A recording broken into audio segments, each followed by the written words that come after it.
But I actually think that what's going on here is that the West is leading Ukraine down the primrose path. And the end result is that Ukraine is going to get wrecked.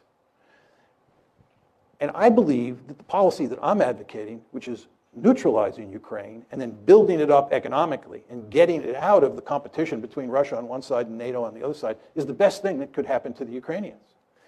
What we're doing is encouraging the Ukrainians to play tough with the Russians.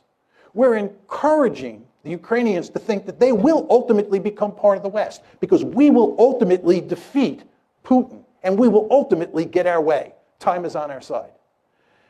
And of course, the Ukrainians are playing along with this. And the Ukrainians are almost completely unwilling to compromise with the Russians and instead want to pursue a hardline policy. Well, as I said to you before, if they do that, the end result is that their country is going to be wrecked. And what we're doing is, in effect, encouraging